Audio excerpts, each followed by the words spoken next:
Αυτή τη φορά, με αφορμή δικές σας ερωτήσεις, θα κάνουμε ένα βίντεο διαφορετικό. Μείνετε μαζί μας.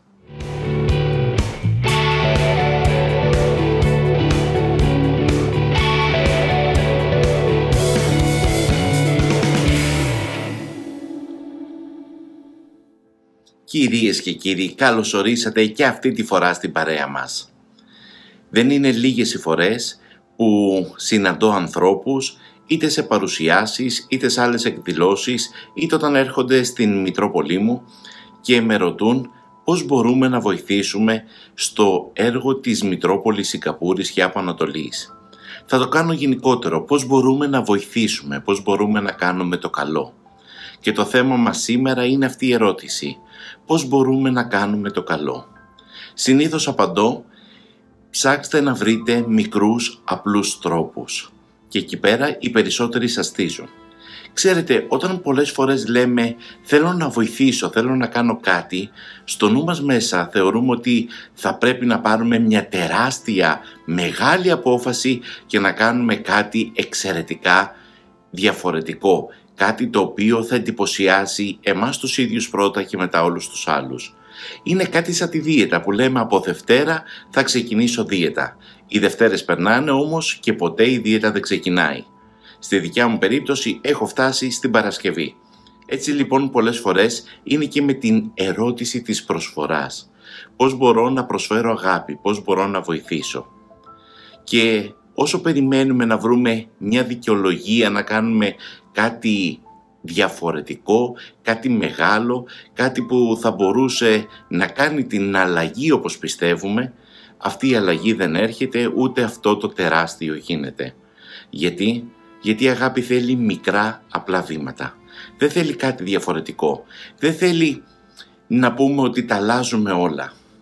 Πολλές φορές έρχονται και μας πείθουν για διάφορα πράγματα. Παράδειγμα, για τους καρκινοπαθείς, χάρισε το μαλλί σου, κόψε το μαλλί, ή πρόσφερε πράγματα από το σπίτι σου σε ένα παζάρι να μπορέσουν να πουληθούν, ή φύγε από τη χώρα σου να πας σε ένα ξένο τόπο, σε μια ιεραποστολή, σε ένα φιλανθρωπικό πρόγραμμα να πας να βοηθήσεις. Όλα αυτά ισχύουν, γίνονται. Ακούστε με όμως, δεν σας λέω ούτε να ξυρίσετε το κεφάλι σας, ούτε να αδειάσετε το σπίτι σας, ούτε να μετακομίσετε, να φύγετε από τη χώρα σας και να πάτε κάπου αλλού. Δεν χρειάζεται να γίνουν όλα αυτά. Για μας που το κάναμε, φύγαμε από τη χώρα μας και πήγαμε κάπου αλλού, καλά κάναμε. Διότι με αυτόν τον τρόπο θεωρήσαμε και πιστεύουμε ότι μπορούμε να βοηθήσουμε. Αλλά δεν είναι απαραίτητο για τον καθένα, για σένα που με βλέπεις αυτή τη στιγμή, να κάνεις το ίδιο. Ξέρετε, η αγάπη, το είπα και πριν, θέλει μικρά πράγματα. Και σε ένα παράδειγμα απλό, ότι πράγματα τα οποία εμείς θεωρούμε ότι είναι άχρηστα, ότι είναι μηδαμινά, ότι δεν έχουν καμιά αξία, για κάποιους άλλους είναι πολύ σημαντικά. Είναι αυτό που πραγματικά θέλουν και εμείς δεν το συνειδητοποιούμε. Το παράδειγμα πριν, ότι μερικές τρίχες δικές σου που είναι τρίχες. Το λέμε στην καθημερινότητα, μην μιλάμε για τρίχες. Μπορεί να δώσουν απίστευτη χαρά σε ένα παιδί το οποίο είναι άρρωστο και χάνει τα μαλλιά του λόγω της θεραπείας, ή σε ένα ενήλικα που δεν αντέχει τη διαφορετική του εικόνα, καλός ή κακός. Ξέρετε, ένα πραγματάκι που πραγματικά εμάς είναι ενοχλητικό και είναι στο σπίτι. Ναι, μπορείς να το δωρήσεις και τα χρήματα που θα πάρεις όταν κάποιος άλλος θα το πάρει, που θα το θεωρήσει ότι είναι χρήσιμο ή θα μπορεί να το κάνει δώρο, μπορείς να το δώσεις αλλού. Θέλεις πραγματικά να βοηθήσεις και να κάνεις αγάπη, δεν χρειάζεται καν να δώσεις χρήματα. Την προσευχή σου. Προσευχή σου για όλους αυτούς τους ανθρώπους που βρίσκονται σε ένδια, που βρίσκονται πραγματικά με προβλήματα, που η καθημερινότητά τους είναι διαφορετική και πιο δύσκολη από τη δική σου. Η προσευχή είναι μεγάλο όπλο και πολλές φορές το ξεχνάμε αυτό, διότι θεωρούμε ότι δεν βοηθάει. Και ξέρετε ποια είναι η παγίδα. Πολλές φορές θεωρούμε ότι η προσευχή δεν βοηθάει, διότι έχουμε μάθει να δίνουμε βοήθεια και να παίρνουμε να ακούμε πίσω το ευχαριστώ. Και επειδή η προσευχή είναι ένα όπλο μυστικό που έτσι βοηθάς κόσμο, αλλά δεν ακούς το ευχαριστώ, οπότε δεν ικανοποιείς πολλές φορές τον εγωισμό σου, δεν το παίρνουμε αυτό το όπλο στα σοβαρά. και είναι μεγάλο λάθος. Θέλεις λοιπόν να βοηθήσεις, θέλεις λοιπόν κι εσύ να δώσεις αγάπη. Η αγάπη δεν είναι μόνο χρήματα. Τα χρήματα χρειάζονται και είναι απαραίτητα παντού, αλλά όμως δεν είναι πανάκια. Θέλεις να βοηθήσεις, δείξε αγάπη και σε αυτόν που σε ενοχλεί δίπλα σου. Δεν χρειάζεται να πας στην άλλη άκρη του κόσμου, να έρθεις στην Ινδία, να έρθεις στην Ινδονησία, να πας σε άλλον πλανήτη για να δείξεις την αγάπη σου. Δείξτε την και στο διπλανό σου.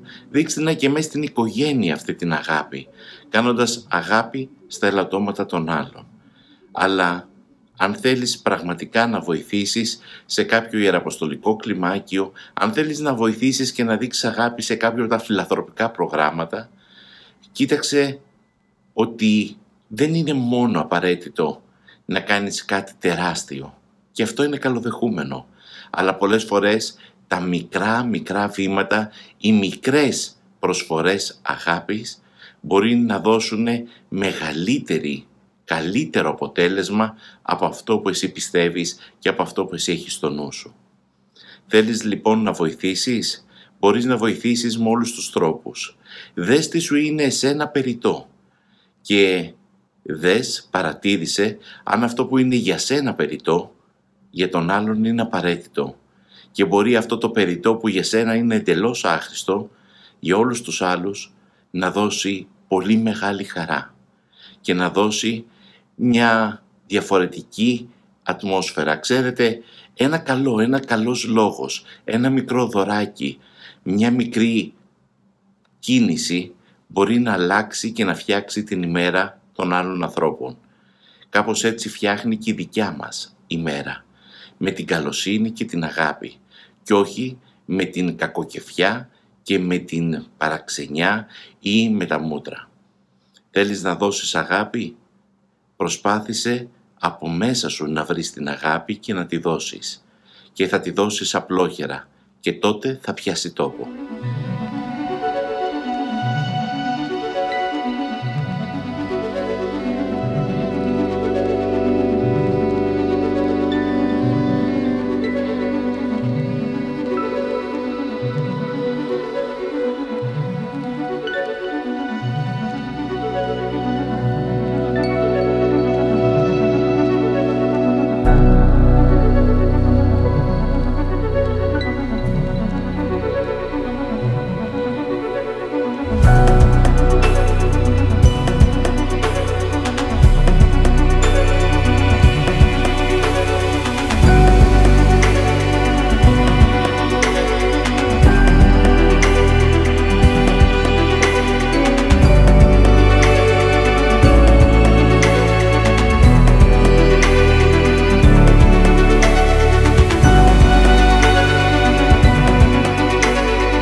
Αυτό ήταν ένα μικρό διαφορετικό μήνυμα βίντεο, κάποιες διαφορετικές σκέψεις, μια μικρή απάντηση για όλους εσάς που κατά καιρούς με ρωτάτε πώς μπορώ να βοηθήσω και πώς μπορώ εγώ να είμαι χρήσιμος σε αυτά τα προγράμματα ή σε ό,τι κάνετε εκεί, στη Νότια Ασία. Να είστε όλοι καλά. Η Παναγιά Αντάμα.